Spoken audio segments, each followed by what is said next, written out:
Ladies and gentlemen, we are live. Welcome to the Mixed Martial Angst podcast, episode 35. I am your host, as always, Ben Cohn. Joining me today, Alejandro and Bilal. We got the dynamic duo here. Say hi, guys. Away. Hey, hola. You guys can decide amongst yourself who's Batman and who's Robin. I'm not Batman or Robin. Okay. That's fucking Good nuts. thing that Alejandro knows what the dynamic duo is. Last night we had a card.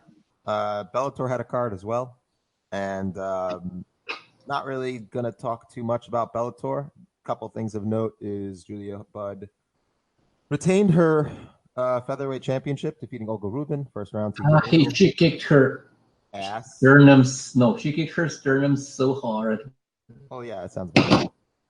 We had Carvalho defeating Jacoani by decision. Your chance, by the way. That was your chance, by the way, Ben. For a Jewish Olga Rubin, for a Jewish world champion. I didn't even know she was Jewish. I don't know how you know. Yes, she's from Israel. I know things. Okay. Well, okay. She got destroyed, unfortunately. Clarify something. Being Israeli doesn't mean you're Jewish. Just so you're aware. Ooh. yeah, I know. Israeli. You could be Jewish. You're likely to be Jewish if you're Israeli. I think she's Jewish. No, I think she's you're Jewish. probably right, but she's definitely not an observant Jew. If I had to guess. Look how judgy you are. No. Definitely not an observant one. Part of what I'm saying is that no. I'm sorry. He would fucking know. Asshole. Not really. The entire point of that fan post I'm writing is that why we don't see observant Jews competing in MMA or boxing. I thought it was Orthodox. Observant. Is that the same thing? Yeah. Wait, observant? Well, observant like used in it's kind of interchangeable a lot with Orthodox, but yeah, Orthodox. Observant? That sounds so strange to me. Observant. It's short for Torah observant. Okay, you observe. So what it means is like you identify as one, but you don't really do shit. Yeah, like Bernie Sanders. Sure. Anyway, moving on to the actual fight card. We don't have that much to talk about. We're going to start with Germaine de Randamie flooring Aspen Ladd in 16 seconds. I have thoughts about this. Yeah. Look, I'm not going to pretend I don't. You always have thoughts. Yeah, you always have thoughts. I always have Sometimes thoughts. We don't want to hear them, but we have to anyway because, we're equal opportunity here. I think the stoppage was early. I'm not. Yes, it was. I'm not going to lie. I don't want to pretend it would have made a difference, but it was early. Oh, it was early. It's Herb Dean, so I'm not super surprised that he's inconsistent. Yeah. I'm less mad about it simply due to her weight cut than I would be normally. Also, whoever thought a good game plan for her would be to walk straight forward and exchange punches with de Randamie. Jesus Christ. But Aspen is a striker, isn't she?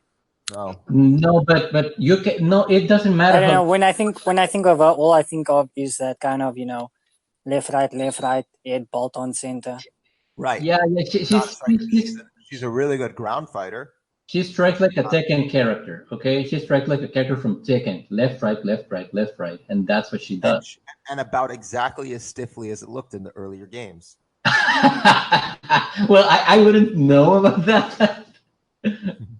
But that's nasty. No, anyway. Yeah, no, they gave Steve head movement since for a while now. So like way earlier games. Yeah. I'm talking more about like the animation style. But yeah. Anyway, yeah. No. Listen. This no, but like at least there's head movement in Tekken. Listen. Yes, that's fucking bad.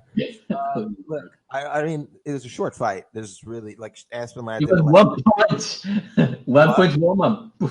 She didn't land a single strike. You know that? She threw 4, landed 0. 4 strikes and missed all of them. Germaine de Randamie landed 4 strikes in 16 seconds. Aspen Ladd threw 4 strikes in 16 seconds and missed all of them. I thought she landed 2, Germaine. I thought she landed 2, but 3 4. And out of 5. And a knockdown. Yeah. No, like it's like you know what? Yeah. I'm looking at this fight, and you can say that it's a premature stoppage, right? Like I don't think that there's any controversy about this.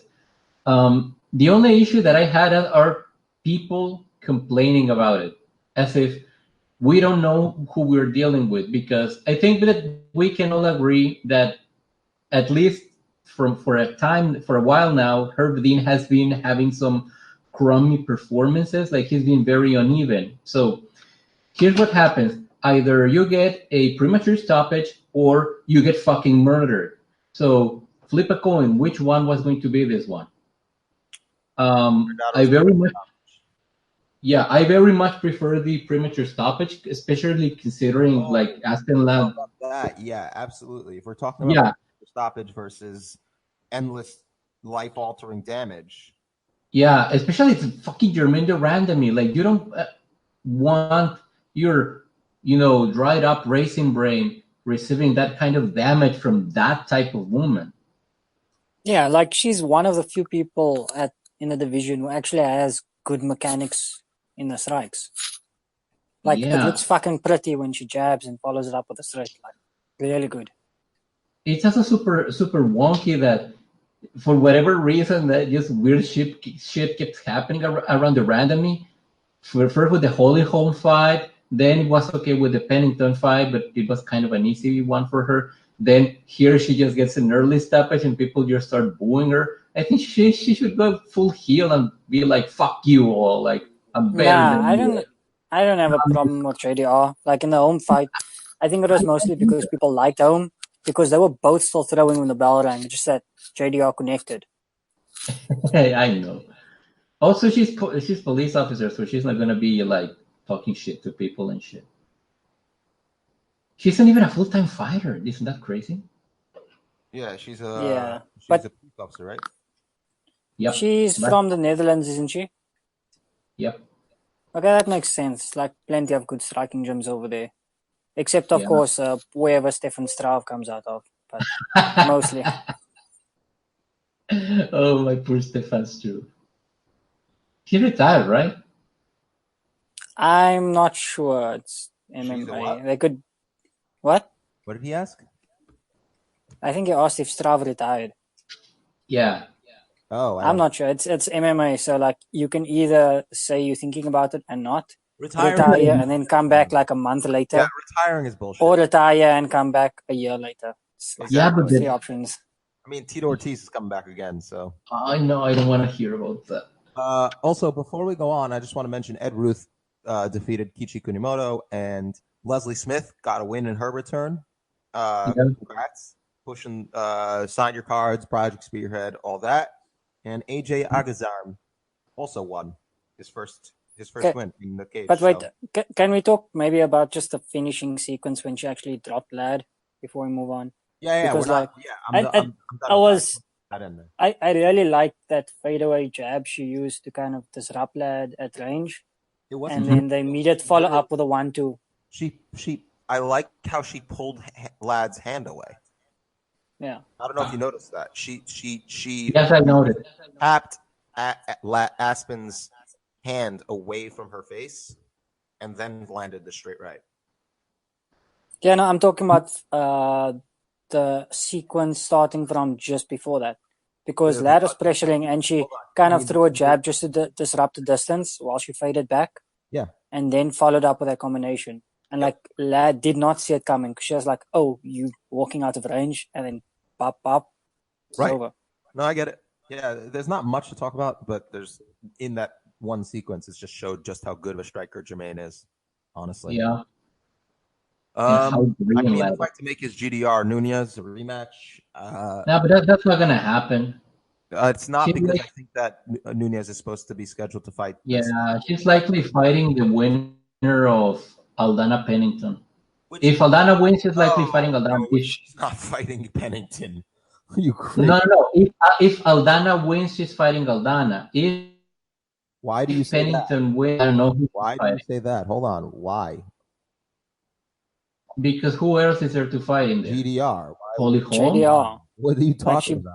She might not be that active, but she just beat Holm not so No. long ago. I'm saying what? No. Wait, let me finish. Who does GDR fight now? She's not gonna be fighting Amanda. More than happy to sit out. We've seen that already. You know what? Yes, because she's fought 4 times in 2013. Like, she can sit down for a while. Yes, She'll be fine. She'll be fine. She's gonna sit it out. The problem is that the UFC doesn't like her too much. So they're still gonna she's their best chance. She's getting knockouts on what do you call it? In the highest possible visibility. Like, they're gonna give her that. She's on a 5-fight win streak. Her last loss is Nunez. And also, it was on a main event last night. She has fought once per year, every year since 2015. That's her. She fights once a year. So I wouldn't be shocked if Nunez fights Spencer Cyborg winner by the end of this year, and then next year she gets booked to fight Nunez. That seems to be her preferred schedule, once a year, and it works for her clearly. I'm in favor of that. I'm just like. I would totally about anything. I think it's a good. I think it's fine. I think it's. I'm totally fine with her waiting. We don't need to push or force anything. The problem is that she's going to be 3-fight win streak. Listen, Aldana's on a 3-fight win streak. She's not going to beat Germaine de Randamie on the feet, man. No, she's not gonna. No, she's not striking. She won't. Yeah, and she's not a good enough grappler to really take her down either. I mean, she has to with some magic bullshit that I don't know she can. Yeah, Aldana's going to get her ass kicked either by Nunez or GDR. The question is just which one. Yeah. Sorry. Well, maybe she'll lose against Pennington. We don't know. Maybe she'll what? She'll lose against Pennington. Well, I'm not sure about Pennington. Really she seemed kind of out another of it retiree. Another retiree, right? She also retired, right? Pennington? Oh, no, she didn't retire. She was like, we're not sure if she had it. I don't remember. She seems to be at that she's done. point of a career. Yeah. Either way, like, let's move on. She's just done. Anyway, moving on to Faber Simone. I don't know why people were picking Simone, but the tubular man now. Well, no, I mean, okay, Faber still looks fast, but like he didn't show anything new really. That's exactly what I was saying. He still did that kind of counter punching where he does absolutely nothing to set up the counter punches. Simone was just kind of standing there. My entire point was that Simone shows nothing in his game that ever troubled Faber in the past. He doesn't need to show anything new. He just needs to still have his athletic ability, and that is exactly what happened. Oh no! I wasn't even talking about Simone. I'm just like giving why Faber. Everyone might have picked against Faber. Because, I mean, he retired and he still didn't show anything new. Just that Simone was the fighter. Again, but that's my issue, is that people don't actually seem to look at stylistic matchups. The types of people that Faber lost to are not Ricky Simone, ever. It is Renan Barão and Dominic Cruz and Jimmy Rivera towards the end. And Mike Brown earlier on, like that's not Ricky Simone. Well, it's basically people who can feint and or athletic. Oh yeah, they need to be able to match him athletically while also having a deeper, broader skill set in specific areas. I wouldn't even say deep and broader. It's just that Faber doesn't set up his counter punches; he just waits for it. So people feint really, like people can feint really give him trouble. It felt to me while watching this fight that if Ricky Simone had only waited a little bit more, like if he hadn't just launched himself at Faber, he landed some good clean shots on Faber. But if he had been just a little bit more careful, the conversation we're having here would be completely different. We would be saying, "Oh, Faber doesn't have it, or whatever." But I mean, Faber annoys me so much, but there's something about beating the fuck out of a young person that it's like, yeah, you still got it. I mean, he annoys me, but good for him. A couple of comments there. One, again, that is the reason why I said Ricky Simone would lose. He's not. I know. Not experienced. He's not. Yeah, I know. Skilled. the reason why he rushed in is because he's not ready because to guys with that much experience. Because, he's not because ready. He's Ricky Simon. Yeah, Yeah. So that's my point. So, but he also didn't quite seem as resistant as Faber once was at his age. What'd you say? It didn't give me the idea. It didn't, like, he made a comment, Ricky Simon, coming into this fight, that he was like Faber used to be, but younger. Like, not a good thing. No, you're not. Also, he's not nearly as resistant. No, he's not. I mean, listen, if this is his Mike Brown moment and then he goes on a crazy streak, go for it. But there's something that confused me about this fight. Urijah Faber said that overhand that he clipped Simone with is something that he learned from Dom. I think that's just him plugging his own fighters. I know, because I swear I have seen him throwing that same overhand for years. That is the only punch he's thrown for 20 years. It's like, what are you talking about, dude? Like, you throw that punch every fight. Literally have all the tape all the time on you, so forget it. But listen, congrats to Faber, came back. This is exactly why I said 40 seconds, and I'm proud of that. I didn't think it would happen that fast, but because it's been a while since Faber kind of just floored somebody like that.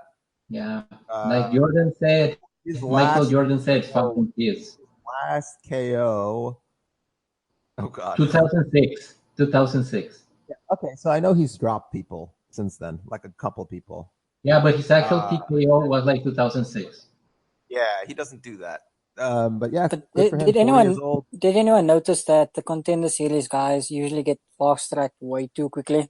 Yeah, because it's not the first time. It's like what's that other guy who Dennis Bermudez retired off of? T. Edwards. Oh yeah. Yeah, because like he lost to Don Madge and then got Dennis Bermudez, which was just a weird move.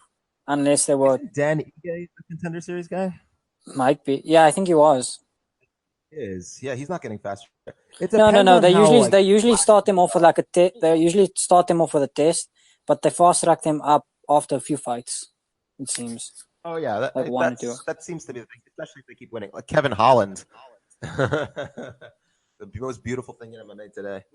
Okay, yeah, Kevin Holland is a future champ, so it's not fair to make a comparison. Josh Emmett, Mirsad Bektic. I told you guys Josh Emmett would win this one too. I thought Bektic stood a solid chance. Like, I thought he would wrestle at some point, because he wasn't going to wrestle. Josh Emmett's actually a really damn good wrestler. Yes, Bektic is better. He's very good at wrestling, and that was part of the reason why I thought like he doesn't have a great takedown defense statistic, but he's very clear. Like, you watch him in the cage, he's not a bad wrestler. We're not saying he's not bad, but like Bektic was winning most of the exchanges against Lamas.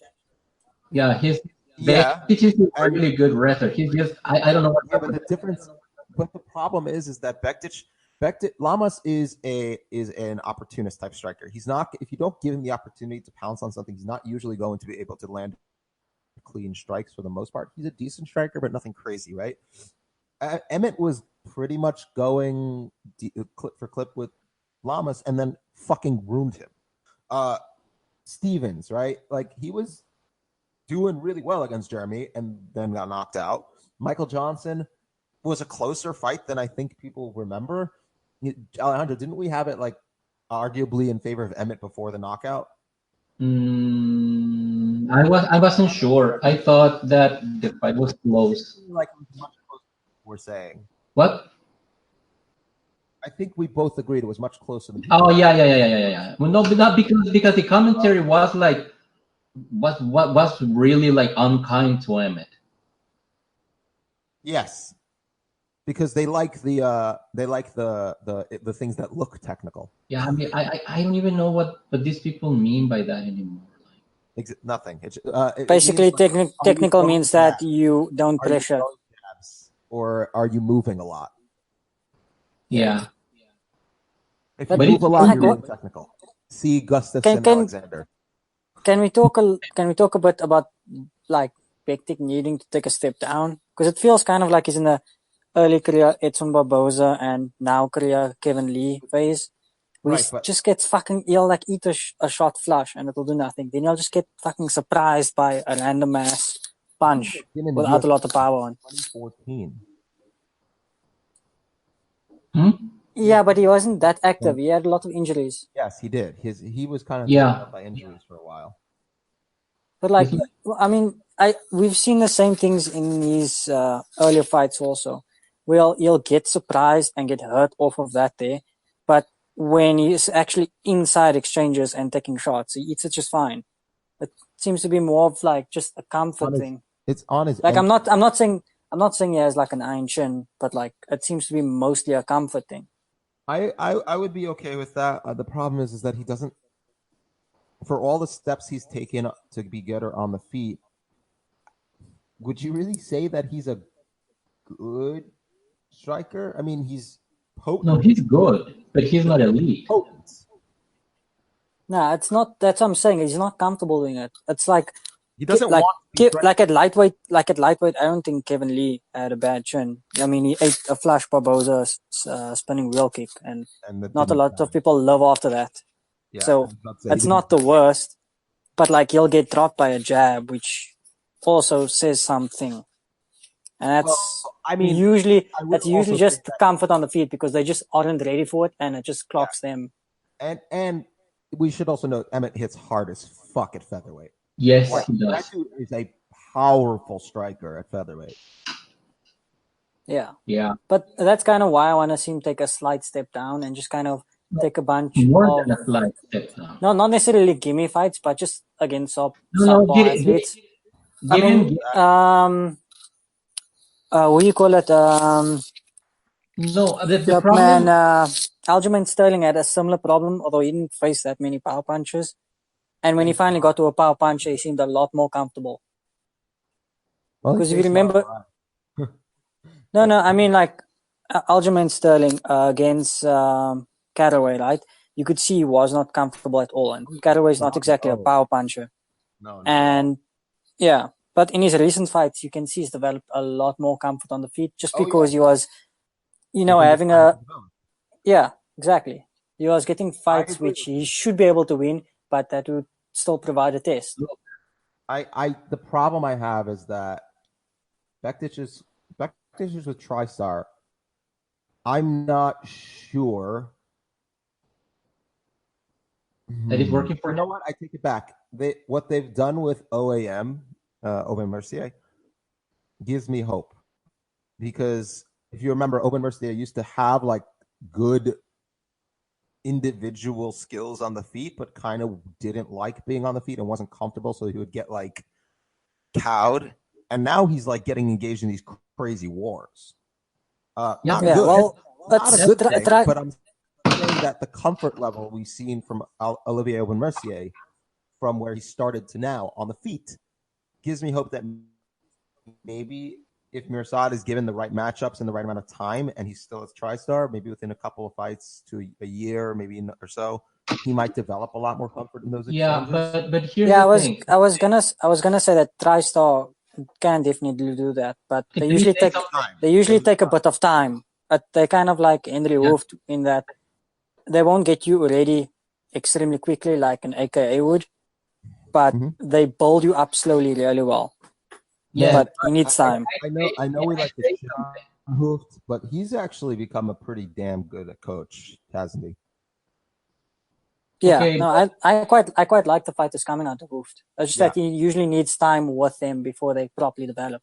Yeah, because he completely retools their striking style. Yep, I think that if Anthony Johnson was having his run now, we'd actually see better results from him, which is crazy because his only lack of results was Daniel Cormier. Yeah.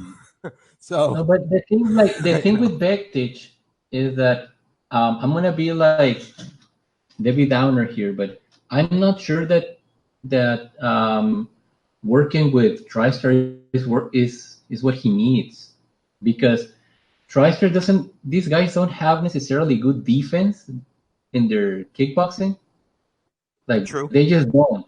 And so the problem with Bektic is that he's being saddled with these amazing physical gifts, right? but he doesn't have like the chin necessary to compete at the elite level, and that's kind of a problem because you're getting dropped by a fucking jab, right? And before that, got dropped by a jab, and look at how he dealt with damage until recently. I know, but let me finish. But and yes, Josh Emmett hits really fucking hard. But the thing is that his chin is sort of below the level of what it needs to be if he's going to be competing with these guys, right? So what he needs, like what he really needs, is someone that teaches him how to keep his fucking hands up at all times, because he can get fancy and throw all these fucking strikes and combinations or whatever, like Sahabi is teaching him. What good is that if you get fucking clipped and you go down? Like, well, yeah, I mean, my one criticism of TriStar is that they don't really put out really good defensive fighters in the pocket specifically. They usually give really good direction to their fighters' games. Like everything is really well structured. It follows basically like an algorithm where the whole game leads somewhere, whether it be Elias Theodoro's really wonky game or Ryan Hall's game. But it usually has a very good direction to it. But the pocket isn't really something that they've done well in. I mean, GSP struggled in the pocket. Rory struggled in the pocket. Basically, every one of their fighters struggled in the pocket. And what happens when you don't have the chin to hang in there or to make up for it, for like whatever issue you have? Like, that's gonna come back to haunt this guy. Like, there's no two ways about it. Like, he can start, like, if we dial down his competition, right? And we should, because we need to get this guy some confidence, right? So you dial back his competition, you get him some wins, you get him to ease up a little bit with TriStar, but I don't know how far he can get once he gets to the upper echelon and he's like fighting Max Holloway or whoever he has to fight. Like, no, but that's my point. I don't think it's just a chin issue. He has a normal chin, and Emmett cracks almost everyone. But like, no, but it seems more of a comforting because we've seen similar things happen to other prospects where it'll look like they have a really bad chin, and then after a year or two, it sort of disappears mostly, just because they're more comfortable with actually being prepared for strikes coming towards them. Yes, because they're more tense, right? And their neck isn't like just hanging in there. But that's twice now that he's got fucking chin check in a really ugly fashion. So it's I not wouldn't like you say can twice. The first one he ate a head kick after gassing horribly. Like I don't know that if you are gassed horribly, like to the point where you are you can barely keep a pace and you get head kicked, I don't hold that against you. What we saw here is like he fell down to the kind of attack that downs Cub Swanson after a lifetime of getting punched in the head. Yeah, but again, we've seen similar things. Like Edson Barboza himself got dropped with a freaking jab by Cerrone. And Cerrone wasn't even known for power in his hands at that time. And it's looked like his chin has improved, but in reality, it hasn't improved. It's just that he's gotten a lot more comfortable. And that's why I think he should take one step down in competition just to develop that comfort. Yeah, but then what you're going to have is a sort of Edson Barboza type fighter. You're not going to have a champion. No, not necessarily. I mean, Dustin Poirier was very much the same. But the difference is that Justin Poirier has defensive maneuvers. Yeah, but it took a long ass time for him to develop.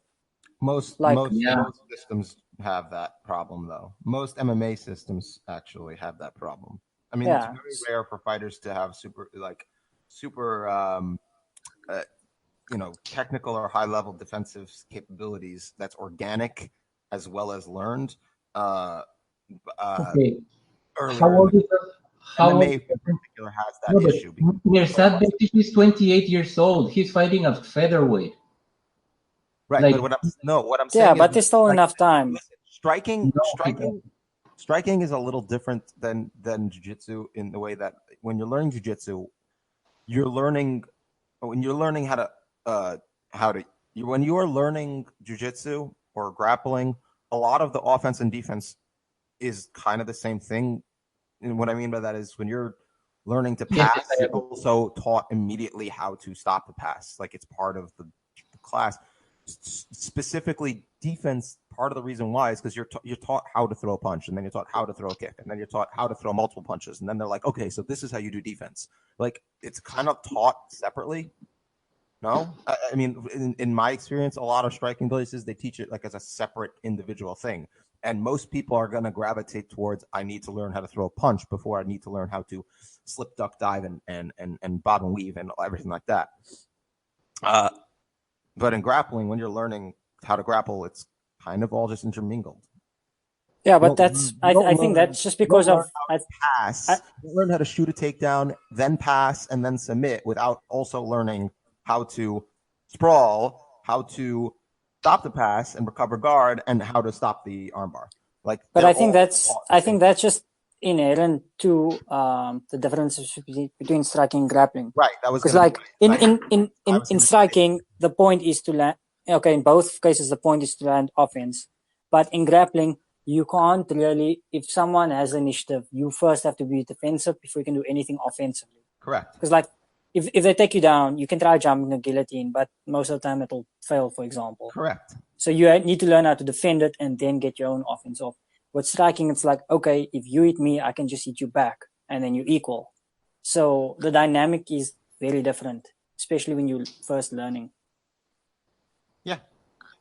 But that was going to be my end point. That I think that's an inherent difference between striking and grappling. And that's why we see most fighters develop decent grappling defense much earlier in their careers than they do good striking defense. Yeah, but the point is that ones that have, yeah. Go ahead. At what point is Mirsad Bektic? Because he's 28 years old. Okay.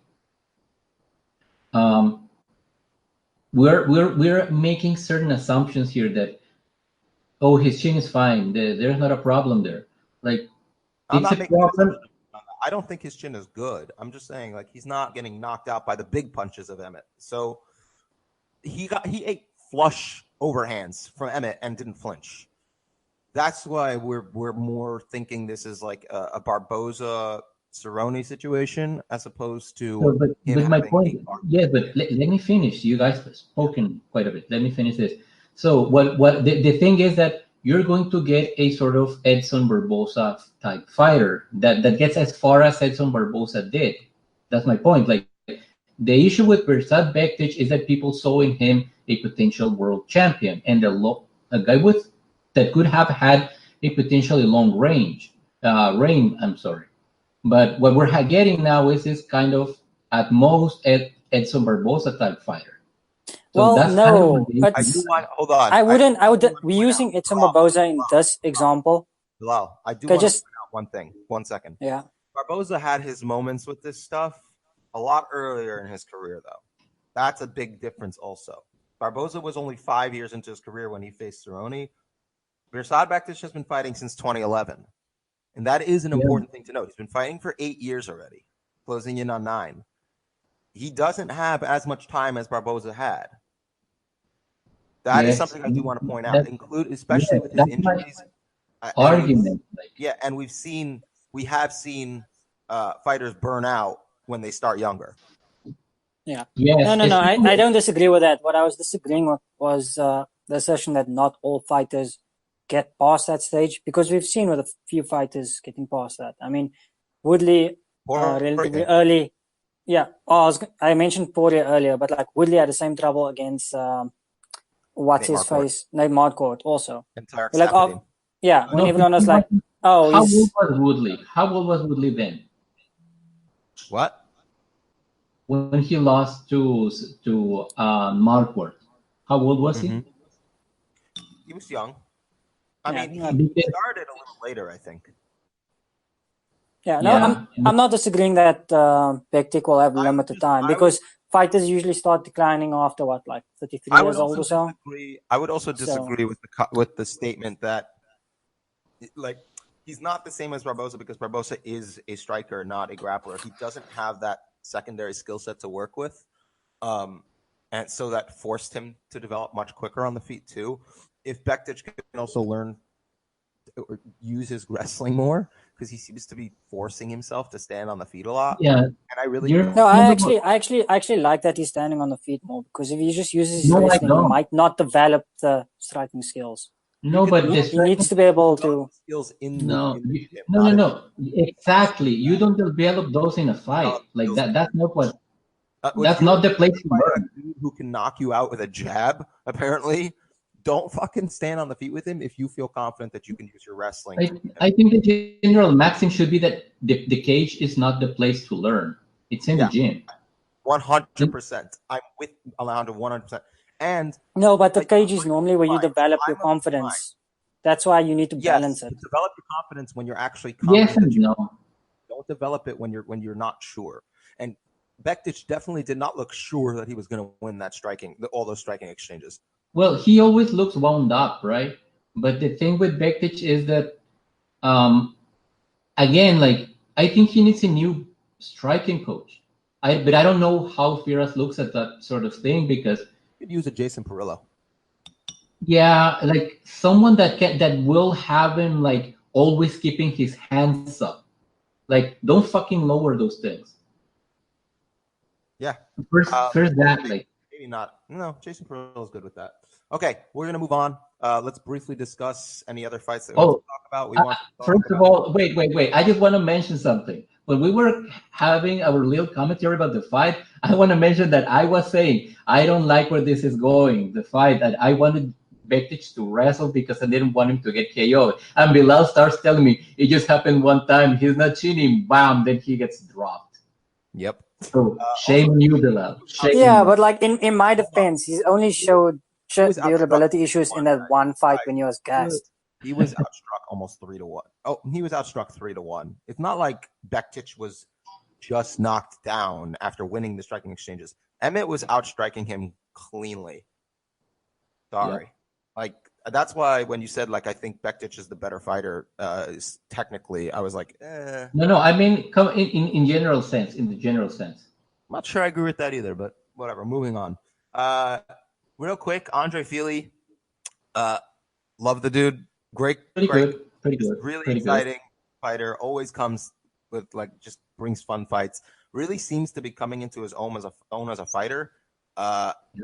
Despite the fact that, like, Team Alpha Male did real good this card. So, but he's always been a kind of like different fighter at Alpha Male. So it's kind of interesting.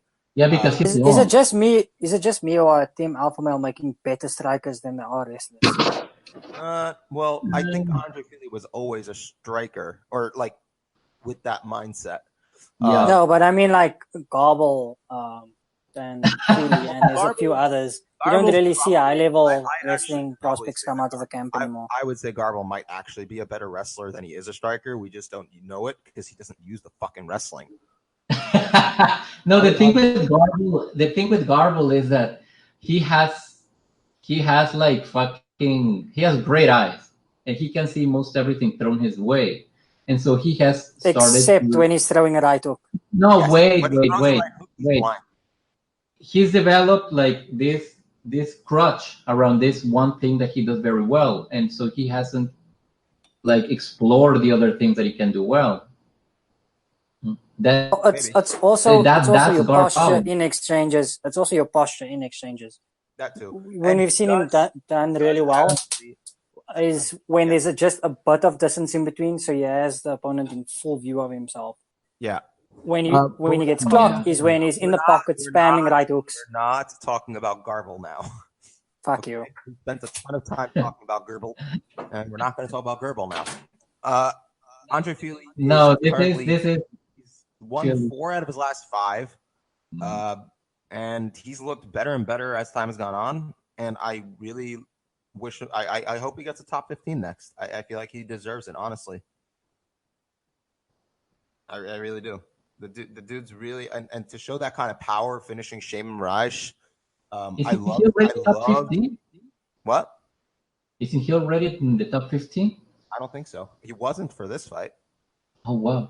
I thought he had a few setback losses already. Yeah. If he beat Michael Johnson, he would probably be in the top 15. But I like that he's being given time with like these like top 25-ish fighters to just work on his game and develop. And the finishing sequence against Moraes was amazing. Like, I love that he countered. Yeah, Bektic should fight with a kick of his own. He threw a straight right and immediately brought that kick up. That kick.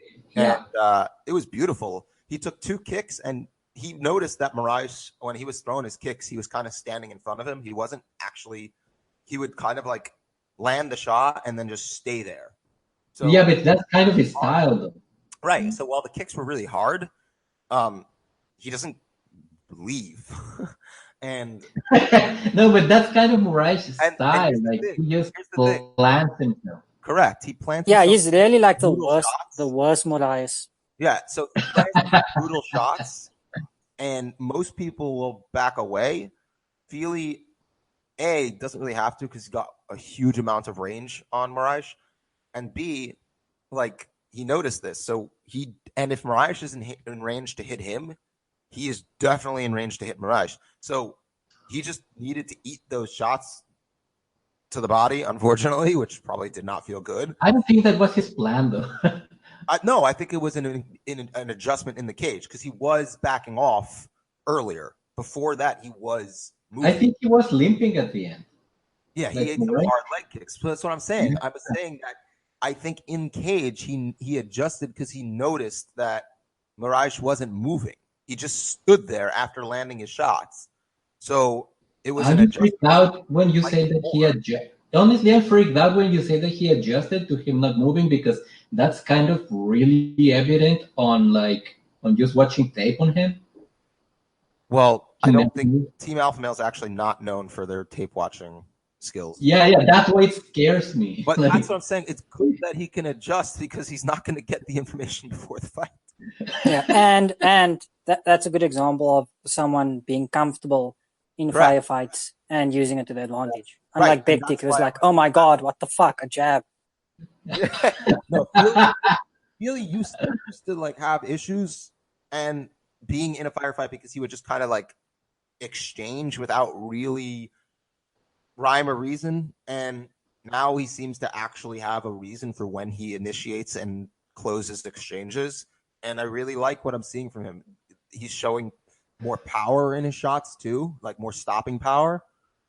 I just wish him the best. He's always been a really cool dude. Back when I was with Undercard Superstar, him and our friend TC, like he apparently they were chilling. We were supposed to get him on the podcast. It didn't work out, but he was apparently like a really fun, chill guy. So all the best to you, dude, and keep trucking.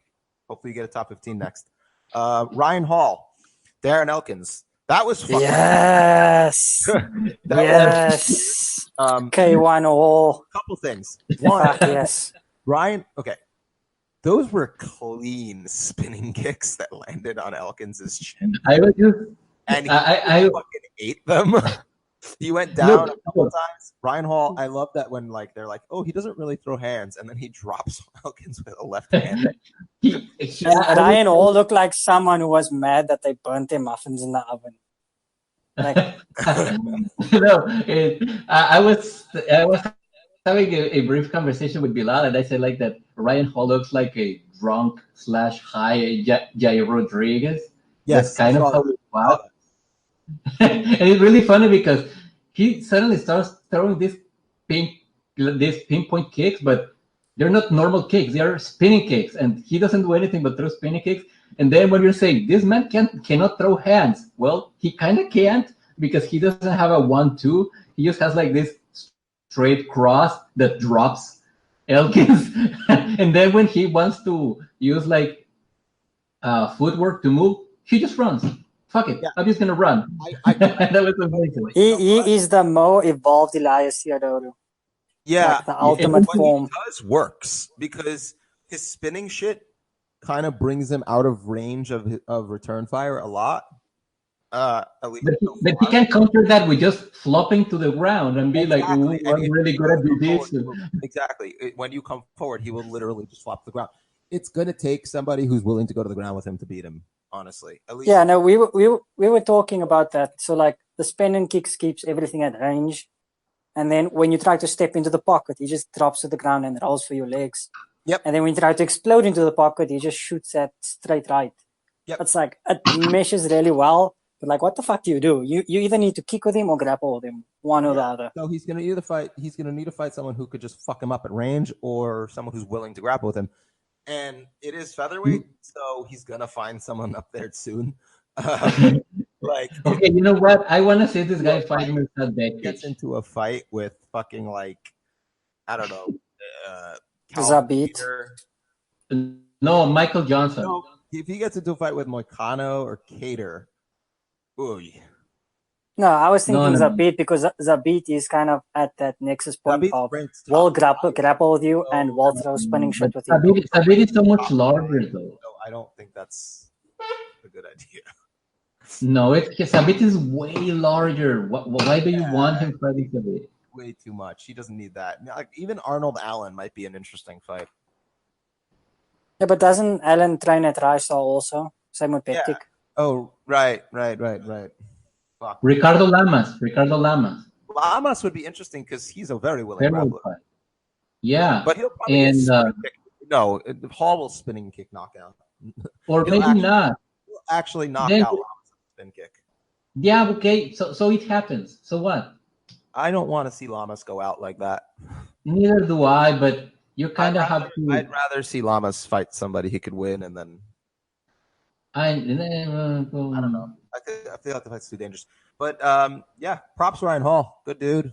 Used to train, would come to Marcelo's here and there. Like the guy, really nice guy. Did he always look so like yes unassuming? Yes. Yeah, like Alejandro and I were talking, and he looks like someone who came up fighting on the mean aisles of a Walmart. Yes, he's not. Oh my God, he's not. He's really like. No, I love the fact that he looks so unassuming. Oh yeah, he looks like someone who teaches chemistry. He teaches jiu-jitsu, but yes, he does look like somebody who teaches chemistry. He looks. He looks like the guy asking you to sign the petition outside of your local supermarket. Like, yes. Sign for Greenpeace? Like, yeah. Sure. I fucking love that. The really like when they put up the tail of the tape and then Elkins is like flexing and mean mugging and then Ryan Hall is like, oh, am I supposed to stand here? Like, do you want me to smile? Ryan Hall is the guy who looks at the wrong camera while flexing. And then like when he turns back to the other camera because they need to get the picture, they just catch him in mid-turn. He's just looking in the wrong. It's like, okay, so hands up over here. Like, no, Ryan, over here. Damn it. All right, just fucking use it. We don't have time for another one. It's like Ryan Hall's tail of the tape is like he just woke up, and Darren Elkins is that he perpetually looks surprised and confused. Yeah, Darren Elkins looks like he's the type of person to get the damage tattooed on his chest. That's a very good point. Speaking of which, did you know that Darren Elkins has a tattoo of the damage on his chest in a very interesting angsty font? Yeah, it's like that's safer is worse than Brock Lesnar's cock sword tattoo. But is it worse than Santos's hammer? No, Santos's hammer has a purpose. What? Because everyone is in the hammer and he's the hammer. He has a giant scar there, dude. Oh, I didn't know that. I just thought it's because he had a surgery there. He has like a massive scar up his stomach. Oh damn! I didn't know that. I just thought it's because he was the hammer. I mean, clearly the only person who can beat Thiago Santos is Thiago Santos. The hammer was because of his nickname, but he has a scar from his below his navel, like to his like upper abs almost. Like if you look, you could still see some of the scar below the hammer.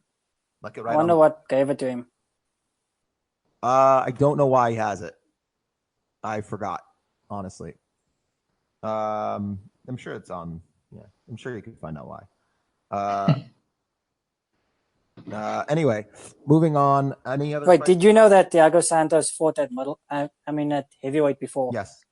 Yes. So he went to heavyweight, into middleweight, into light heavyweight. Jesus Christ. So clearly the trend is that he's going to be a heavyweight champ next year. No. I mean, I don't see a point in him fighting at heavyweight. Dude, the guy's not gonna fight in about a year and a half, or like his knees are pudding now. So he has to deal with that. He's not gonna be fighting soon. He's not fighting. Ain't fighting anytime soon. His knees are pudding now. Yeah, I mean, he tore like everything in his left knee. Yeah. Well, they don't know the severity of the tears. We didn't get the severity. I'll tell you the severity of the tears. We got to move on. We're going to be talking about the upcoming card, RDA versus Leon Edwards, main card of the ESPN, main event of the upcoming ESPN 4, UFC on ESPN 4. It's going to be taking place in San Antonio, July 20th, so next week. What are your thoughts on this fight? Because I am actually super interested in this fight. I know that Alejandro's less so. Bilal, where do you fall on this one? I have no idea. Because like both of them aren't really specialists. They kind of fight everywhere and anywhere. Mm-hmm. But I lean to RDA a bit just because like Leon Edwards can wrestle, but he's not the type of wrestler that has beaten RDA recently. He's more of the type of fighter like Benson, like a Benson Henderson, who's good everywhere, but not particularly great at any one thing. Mm-hmm. I see what you're saying. I am concerned. I'm not going to pretend I'm not concerned about the fight because, man, RDA has got to slow down at some point, right? Well, he can't keep going like this. Well, he can. It depends whether the range striking works against him or not. Would he slow down? I mean, it's been like 2 years since he threw a 40-punch combination, and he did not slow down at all during that fight. No, so like even if he does slow down, would we notice it? He's slow. He's a bit slowed down. I don't think he's the same as when he beat Anthony Pettis. No, but he's also not. So he's slowed down. He's also better. We've never seen him gas, even in Mexico City. Right. That's crazy. He's never gassed, and like no, he gassed against Colby Covington. He gassed. He gassed. You cannot deny it. No, I don't. I think he looked tentative because of the takedown, but I don't think he gassed outright. I don't agree with that. First of all, he was super tired, man. Being tired and slowing down, his output was actually higher in round 5 than it was in round 4. So, gassing doesn't mean anything if you have a higher output than in the previous rounds, round 5. Were they hard shots though? Difference between gas. He landed 17 significant strikes out of 38. No. Were they hard though? Yeah, he won round 5, I think. Yeah, he was like throwing flying knees and shit. Yeah, like he was still throwing hard. Remember that? I don't seem to remember that for some reason. Okay, so he hasn't gassed. He's going to fight Leon Edwards, and Leon Edwards. So what are we thinking here? Is this fight going to go 5 rounds? Because if this goes 5 rounds, we kind of have to default to RDA. RDA, but I think Edwards has also fought 5. No, yeah, he fought 5 against Cerrone. But high-paced, like grueling. No, that's the thing with Edwards. His goal is to slow the pace down, and okay. So then we ask, can he succeed at slowing the pace down with RDA? I mean, if he did, would you want to? Because RDA does really good right-of shots like leg kicks. Fight? What is a slow-paced RDA fight? What does that look like? I don't know. Leg kicks at range. RDA fight looks like his fight with Tarek Safadine or maybe Kevin Lee. Yeah. Those are slow. Yeah, that's not necessarily slow-paced. And those are generally imposed on him. And he still forces a higher pace. Even like when like Colby Covington did not impose a slow pace. I don't think anybody's imposed a slow pace on him. That's the thing. Slowest was I think against Usman, but that was a high pace in wrestling. That's what I'm saying. It wasn't slow. Yeah. Edwards is no. That's what I'm saying. No one has been able to give a proper slow fight against him. I'm looking. It's always been work in one way or the other. Nelson was super I don't think like the total strikes thrown by Edwards was 69. Like that's it in the 3-round fight. And Gunnar threw 38. God, you're such a child, Alejandro. You're supposed to be the adult in the room. I'm not. You're older than both of us, and you're becoming a doctor in fucking physics. You and can't technology. 9. It wasn't even in that context at all. Jesus Christ. I don't know. I don't.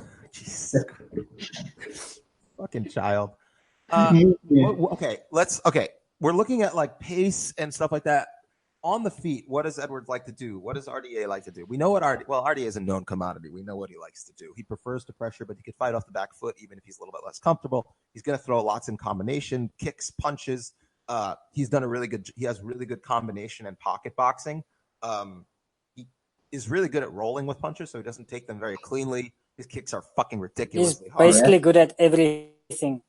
While also struggling in when he's kind of forced to step back and knowing that like shit, I can't just power through this. I have to use finesse. He seems to struggle. Yeah, but to do that, you need to push a high pace on him. Right.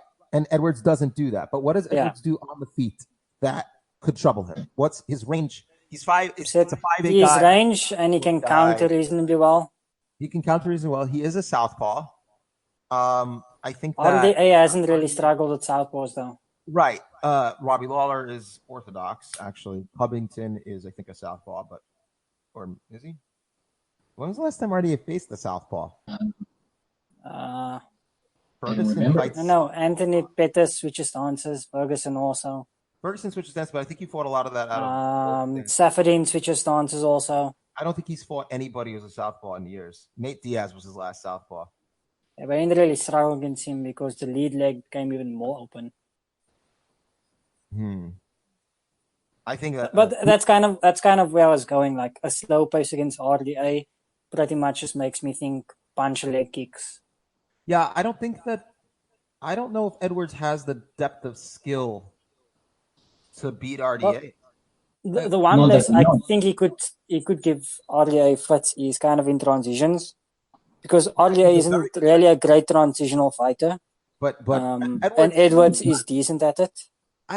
But he's not really great at any one particular skill. I don't know if I agree with that. No, RDA is pretty okay at transition. RDA is decent in transitioning on the cage specifically. No. What I was saying was not great. Clinch to takedowns, to punches, to different attacking. Okay, different, how about levels, both with grappling and striking? And what I was saying was not great. Very good at transitional striking and grappling. Yeah, what I was saying was on the ground specifically. But what I had in mind was starting on the feet, and he's not really, because he'll either strike or into the clinch and then strike from there. But like he doesn't really strike in between those phases all that much, whereas Edwards does.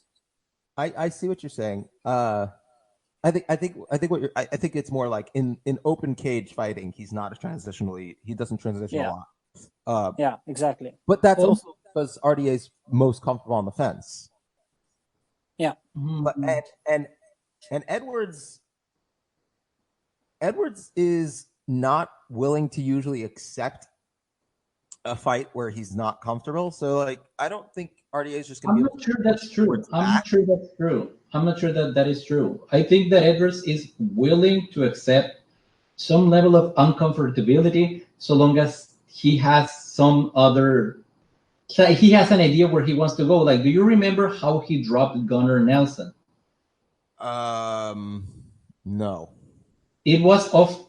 It was a clinch. It was off a clinch break. He was dropping Gunnar Nelson. Yes, it was during a clinch. Yeah, but my point is that it was during a break, and he found like a half big moment where he threw that shot. So but that's what I was saying. He is very good at making decisions in cage in moments. He's very good. Yeah, but in half beats. What is it? He's a very good strategic in the moment strategic fighter. Like he seems to make the right choices at the right times, which is a very important skill. Well, the thing is, I mean, sort of. He still has a bit of that. He still has a bit of that Rory Mac thing going on that we've seen with fighters who are good everywhere but not really specialized. Yes, but the thing is, they are good enough at any one phase to just kind of accept the fight there. Okay, but now they can a lot of the times they can win the fights in those phases, but it's still he doesn't accept the position when he's losing the fight. No, I don't mean position. I mean the phase itself. Right, but he doesn't accept the phase when he's losing the fight in the phase. That's the difference. He doesn't accept it. Like when he was getting outstruck by Brian Barberena, he made it a wrestling match. When he was up against Vicente Luque, he made it a wrestling match. Like he's not willing to accept the phase. I don't agree with that.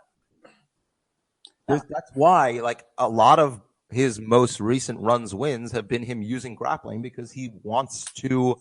Because of him developing his skills, he became a Rory Mac type because instead of sticking to his roots as a striker, he made the effort to develop his wrestling and got into a top 15-ish. I think he's close to top 10 already. What we can say, however, is that he is very good at dealing with sort of proficient strikers. Like, look at the list: Alberto Meno, Vicente Luque, Brian Barberena, Donald Cerrone. He deals with them by out wrestling. I know. I'm not saying he's having like K1 boxing matches.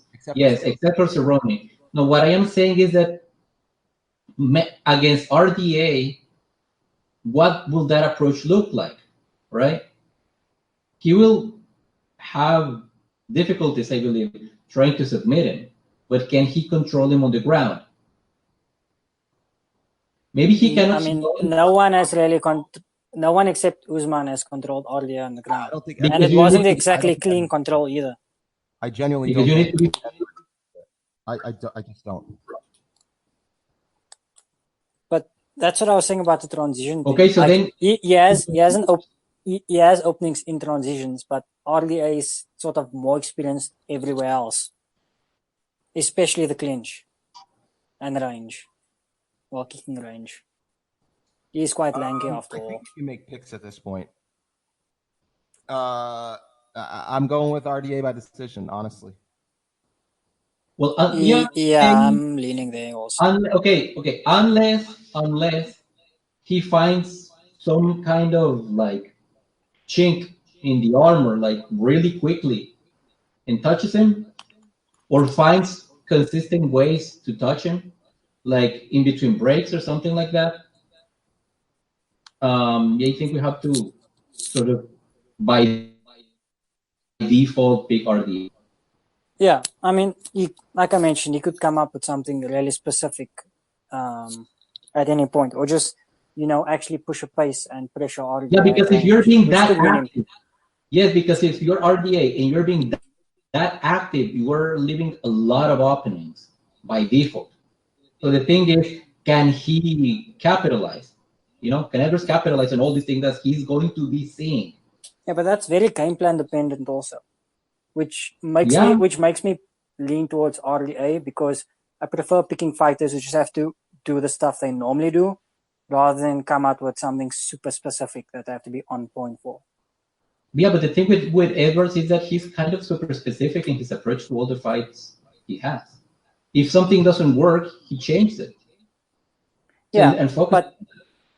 But that again, it's kind of tough to predict, even fighters who are like that by default, because shit always happens once they're in the cage, and it's not going to be as glaring as wrestling Vicente Luque, or striking with Gunnar Nelson. Those are really obvious adjustments. Yeah, but the point is that he makes the adjustments. Yeah, consistently. Like he did not adjust against Donald Cerrone because he didn't need to. But everywhere else he has been adjusting his approach for specific fighters. And so when you were fighting someone that, again, like I'm picking RDA, but for the sake of the argument, like how does this other guy win? Like he comes up with a hyper-specific game plan and he executes. And the fighting like. Hold on. I don't have a problem with that because, like I mentioned, he's really good in those transitional strikes. Where does Edwards train? Does anybody know? In England. Somewhere in Ultimate England. Team Renegade BJJ and MMA. Ultimate Training Center, American Kickboxing Academy. Those are the places where he's trained. Huh. I use the Ultimate Training Center, but yeah. I don't know, man. I just don't think it's going to happen. No, okay. That's fair. I mean, we may be wrong, but I just don't see. So if we are wrong, it's because of some information that we cannot see. Active enough. Like he lands, just over 2 strikes per minute. He absorbs less than 2 strikes a minute, but that's also because of the slow paces he sets. He doesn't shoot a lot of takedowns. That's what this fight is interesting, because RDA these days needs to go at a higher pace or be just a fucking physical specimen, which Leon Edwards isn't. I think we see Leon Edwards get decisioned. Yeah, I'm meaning that, especially after RDA developed himself in the pocket, specifically with body shots. Yeah. Because at range, for years he's been fucking up legs. I don't know why. Like body shots is just like the icing on the cake at that point. Yeah, and I think it's also going to be a 49-46. I do think Edwards will take a round and make a couple of them close, but I do think it'll be an RDA 49-46 on 2 cards and maybe like a 48-47 on the other card. That's getting very specific, but I don't know. I'm trying to be Teddy Atlas again. You cannot repeat that. 49 on 2 cards, 48-47 on the third, and it's going to be Douglas Crosby.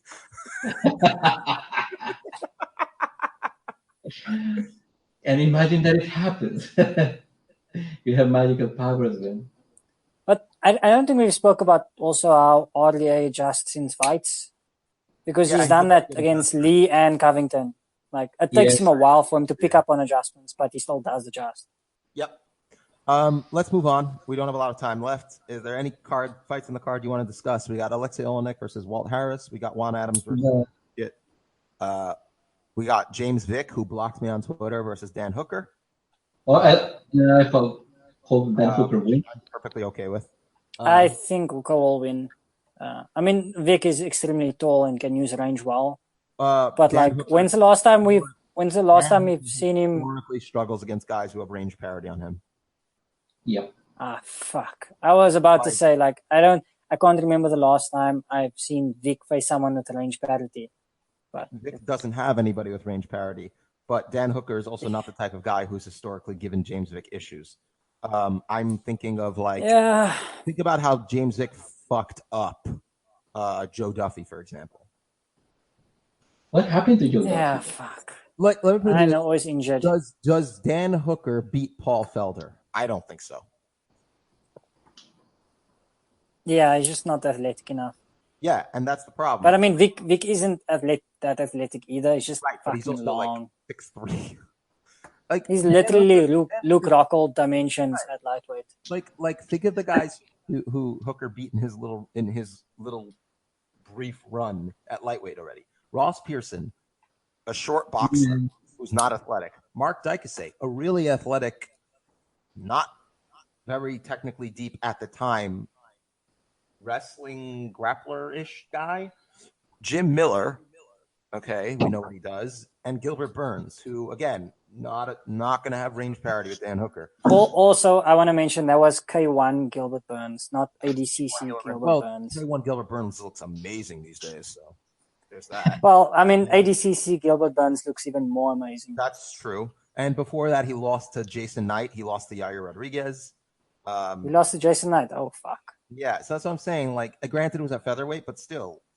No, Jason Knight, the best things about him are pace, durability, and length. Correct. Not exactly yet. And he also now lost to Edson Barboza, another guy with reach parity on him. Well, close to it. He's 5'11". Hooker, I think, is 6'1". I think their reaches. Okay, so we're just beating around the bush to say that James Vick is gonna win. Fuck. I think so. I mean, I still think if Walker can actually prepare properly, he might be able to fight him at kickboxing range. Because he would either have to range kickbox with Vic, which nobody really has done, or become a pressure fighter who uses his hands in an educated way. No, I don't think he'll be able to pull off the latter. But like James Vick is much more of a boxer than a kickboxer. Because while he still does throw kicks, it's more of like, the straight snappy kicks that you just throw out there at range. It's not really a complete kickboxing game. Hooker does that too. And Hooker is shorter than Vick even, which is crazy. Yeah.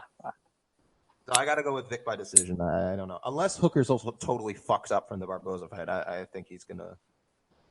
I don't know. I might go with a Vick TKO by round 3. KOs if Hooker flash KOs Vick, because Vick doesn't have a good chin.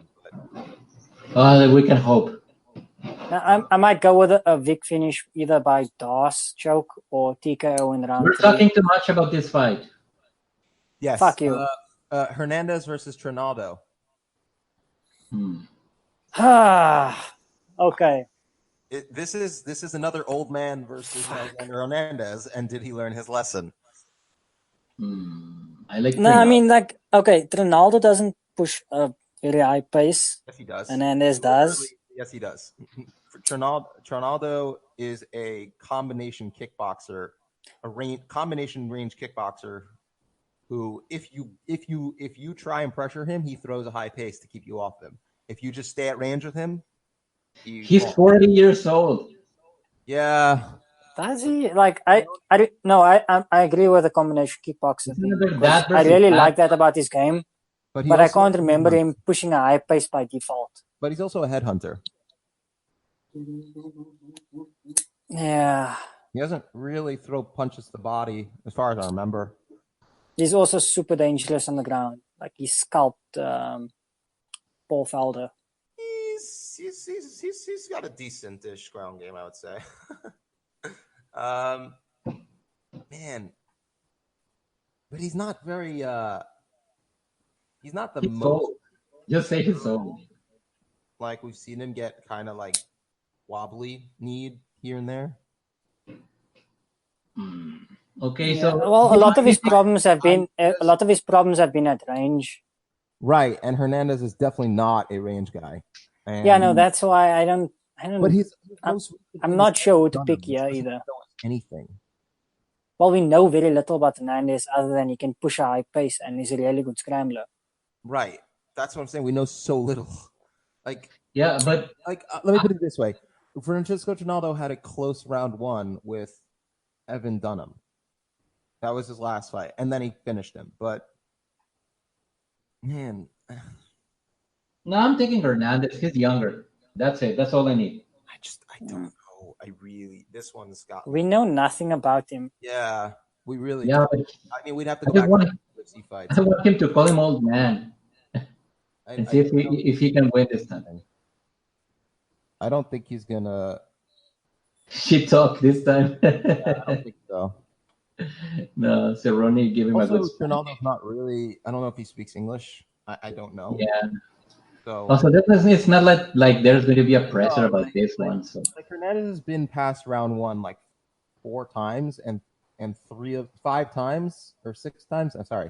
He's been past round 1. He went to he did go to a decision with OAM. Yeah, but that's where I was going with. You can push a pace and scramble really well because the entire fight was basically just that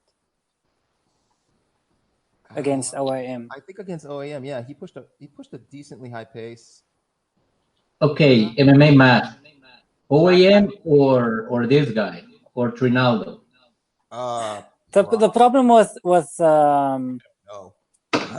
No, the problem with Hernandez is that we've seen him push a high pace in scrambles, but OAM wanted to grapple in that fight.